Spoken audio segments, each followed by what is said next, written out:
Our guest now is Gordon Chang. He's a China expert and the author of The Coming Collapse of China. We've asked him to comment on the rising tensions in Hong Kong, the pro-democracy demands of the demonstrators, and what Beijing is planning to do in response. And, of course, we want to know what he thinks the U.S. position ought to be as this all plays out. We'll discuss it all in the next few minutes. And, Gordon, thanks as always for being with us. Oh, well, thank you so much, Greg. You and I have talked about this already this year. We talked back when the protesters were in the streets demanding the withdrawal of the extradition bill, which we can certainly say has not passed. It has been pulled but not officially withdrawn, which is one of the demands of the demonstrators. So without the legislature taking this back up again, why are these huge protests still continuing with the same intensity? Now they've got the 5 demands, which of course includes the withdrawal of the extradition bill. But really what's happening here in a larger sense is that people in Hong Kong, and not just the pro-democracy kids on the streets, but also a very large segment of the Hong Kong population, just believe that this is their last stand for autonomy.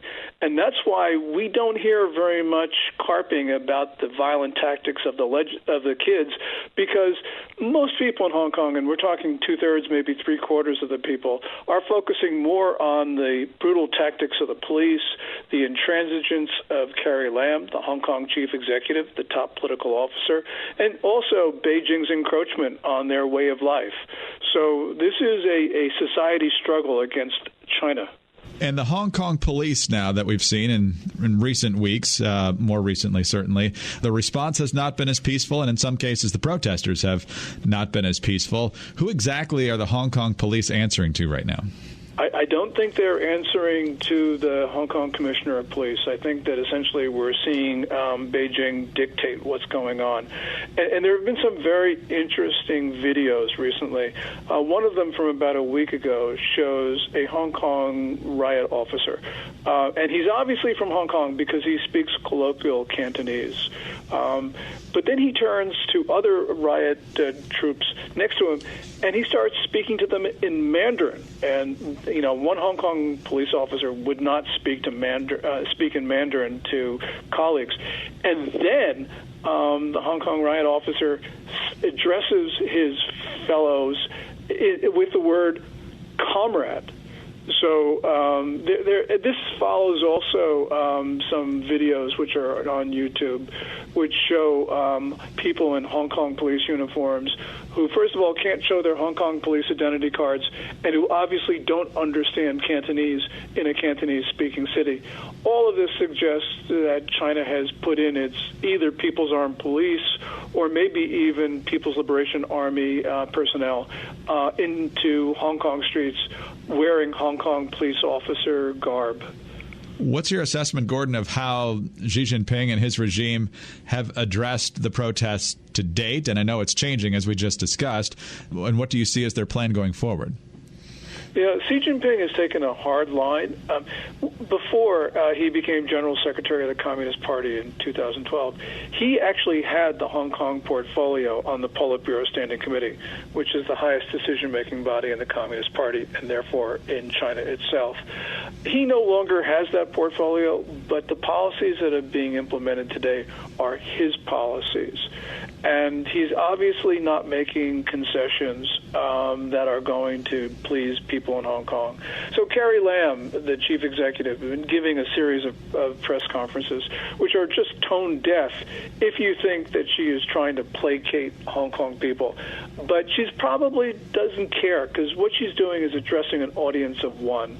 And that audience of one is in Beijing. And that person in Beijing, of course, is Xi Jinping. So he's taking a pretty hard-line stance. And right now, it's basically no compromise.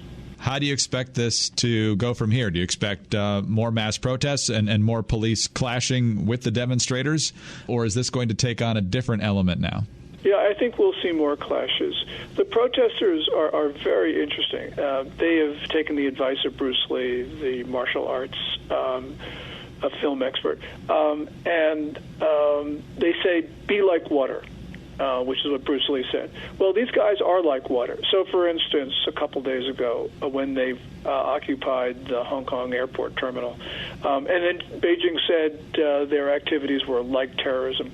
Well, that frightened them. So what they did was they just left the Hong Kong airport and they protested someplace else in Wan Chai on Hong Kong Island. And then they flowed back into the airport for that famous sit-in, which resulted in the violence that we've all talking about. So these guys move very quickly. They're always one step ahead of the police. And I think that we're going to find that they are going to, engage in protests. China will try and catch them, but for the meantime, Beijing's not having any luck in quelling this at all. Let's talk about the U.S. position in all of this.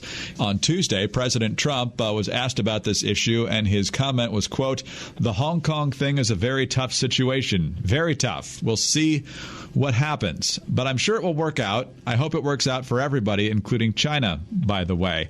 You tweeted that needs to be a whole lot stronger. Why do you think it's not, and what should he be saying? Yeah, I think he should be saying that the U.S. will impose stern measures on China should it deploy troops of the People's Liberation Army or the People's Armed Police on the streets of Hong Kong. And the reason is that we have a common foe. China is attacking American democracy, and it's attacking the whole notion of representative governance, of democracy itself. And what it's doing in Hong Kong, of course, it's trying to impinge on the freedom of Hong Kong people. So Hong Kong is really our front line. And so to defend our society, we should defend it wherever freedom is jeopardized by the Chinese. And so President Trump's words, he's also said things like, this is just a matter between Hong Kong and China. That is uninspiring and completely inadequate. And President Trump should actually start talking like a traditional American president about our values and what we stand for in the world. We've got to remember that the kids in Hong Kong, they're flying the American flag. They're singing our anthem. They need our help, but we also need their help. And that's why we need stronger language from the White House. You mentioned this at the top of your last answer, Gordon, but how far should the Trump administration be willing to go publicly or privately in urging China not to crack down here? Well, I think that we should be telling the Chinese in public and in private that we will, for instance, repeal legislation that gives Hong Kong certain advantages, such as in licensing and exemptions and the rest of it. So those could go away. But also I think that we should be saying to China, look, we are going to put our whole economic relationship on the line, trade, investment, all sorts of commerce, financial flows. We should be doing this anyway for a number of reasons, but Hong Kong gives us an opportunity to use this as leverage.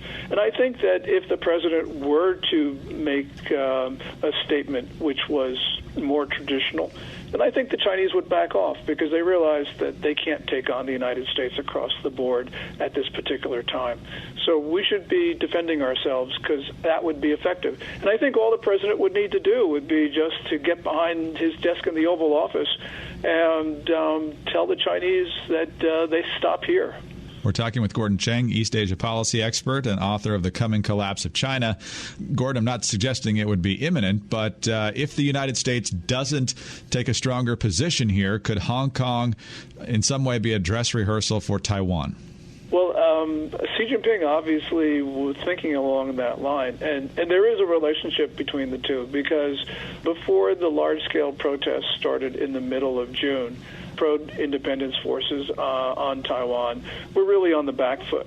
But since we've seen China actually work on Hong Kong in ways that people in Hong Kong don't like, well, people in Taiwan look at this and say, look, no. Because Xi Jinping himself has made the connection. Hong Kong has a one country, two systems formula of autonomy. Well, Xi Jinping says one country, two systems is also what he wants for Taiwan. And the people in Taiwan can look at this and say, no, we don't want that at all. And that has led to a couple of things that Xi Jinping didn't like. For instance, Tsai Ing-wen, the president of the Republic of China, of Taiwan, won renomination of the Democratic Progressive Party in this January's presidential election. And she probably wasn't going to get that renomination. And also right now, the candidates of the opposition party, the Kuomintang, have had to drop their pro-China positions, at least in public. And it looks like the Democratic Progressive Party candidate, in other words, the president, Tsai Ing-wen, might actually get reelected, which was not a high probability event before what was going on in Taiwan, in Hong Kong, became really clear. So Xi Jinping is, as Chinese propagandists say, he's dropping rocks on his own feet. Gordon, thank you very much for your time today. We always appreciate it very much. Oh, well, thank you so much, Greg. Gordon Chang is a China expert and the author of The Coming Collapse of China.